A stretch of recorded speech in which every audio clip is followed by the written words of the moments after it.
Welcome back to our channel, and I thought I would do like a kit review on these two kits right here that I showed recently. These have just been released from Atlantis, the two sub kits. Neither one are a high part count kits. They're inexpensive kits, they're under $20. This one is originally from the 50s. This one here I think is from the 90s. This is Revell, and that's Lindbergh, the original mold makers. So, but yeah, pretty spiffy. I think they're cool as heck. So we're going to take a look at both. We'll look at. We'll do this one first. It's a little smaller. This one is 28 parts, so you know, not a whole lot to it. Color call outs on the side of the box. There's your colors that you're going to be needing. And here is one side of the sub, the hull. Pretty cool. And then here's the other side. And we'll put the halves together and see how well they go together. I can tell you right now they're going to go together pretty good because they look pretty straight. They're sitting flat on the table. So, yeah, they go together quite well. You're not going to have a whole lot of seam work to do on these once they're glued together.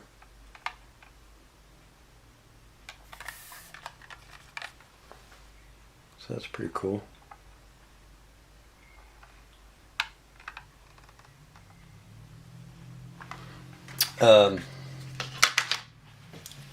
This kit gives you a little book, a little information booklet on the sub. And that's kind of neat, they threw that in there. The decals right here.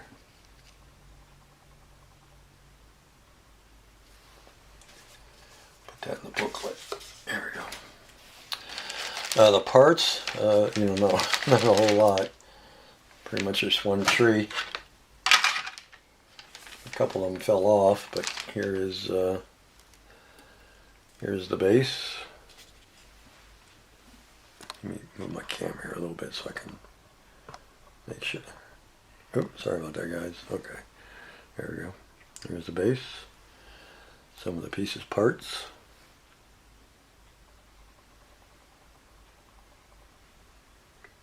It's interesting that they kept the Lindbergh name on the base, but Atlantis kept it on there. That's kind of cool. You can see the detailing in the deck.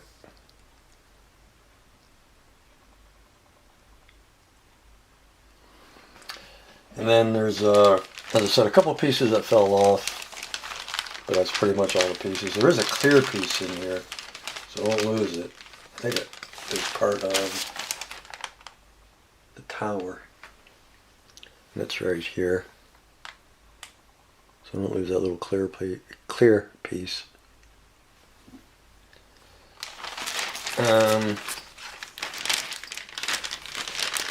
In the instructions, just a kind of like a leaflet kind of thing because there's not a whole lot to this. But you can kind of see the instructions nice and clear, and it's on glossy paper, so you shouldn't have any issues building this. Kind of like a rainy weekend kind of build, as simple as this is. So it'd be pretty cool. This was originally a Revell, and this is 15.5 inches long. Your color call out. Here's the colors you're going to need if you go by their recommendation. So you're going to need black, brass, light gray, red, silver, and white.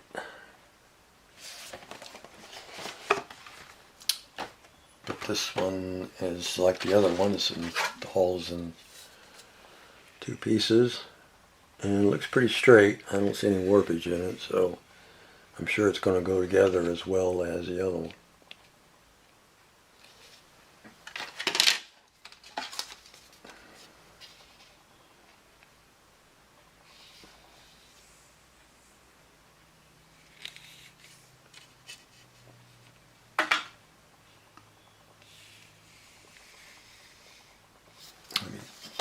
test fit real quick. Probably kind of hard to do with these rails on here, but I can at least get the top of it put together and see how well it goes together. Yeah, this is going to go together quite well too. You're not going to have a whole lot of seam work to do on this one because it just wants to go together pretty good. Of course, it'd be a better fit without these in the way, but I think you're not going to have a whole lot of issues with seam work on this. It's going to go together pretty good, I think.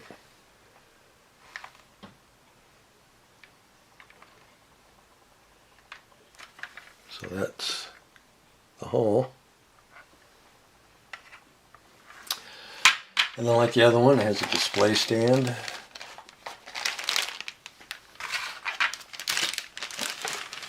Here is the decal sheet with different names. So you can name your sub whatever you want. You can see the names down there. There's what, 1, 2, 3, 4, 5, 6, 7, 8, 9 different names. So that leaflet here, same setup as the other kits. Pretty simple, pretty easy to follow. Kind of see that there.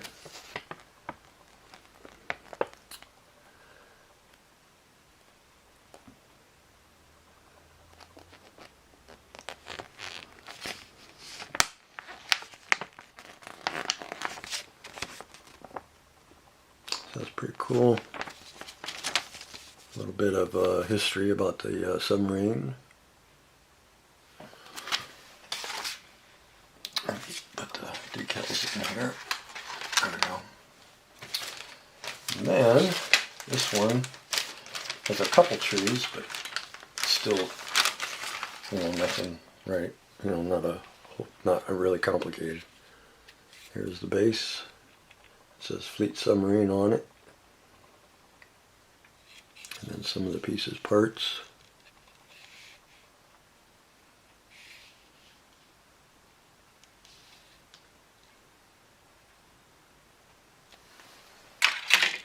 Here's the other one.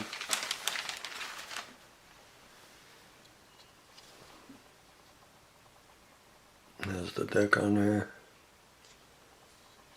And the tower, looks like the rudders.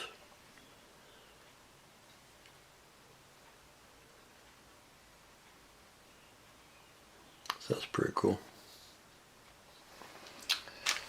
And is that all that's in there? That is it. Yep, that's all the pieces, parts. The newest submarines from Atlantis. They did a super job in bringing them back out. Everything seems to be nice and straight, nothing warped. You won't have a whole lot of seam work to do on these, so that's always a good thing. For such old kits, they still go together quite well. We got some paint on the Vega. We got a break in our weather, and I took advantage of it, so we got some paint on the Vega. And we'll talk about that in the next update. Coming up here this weekend.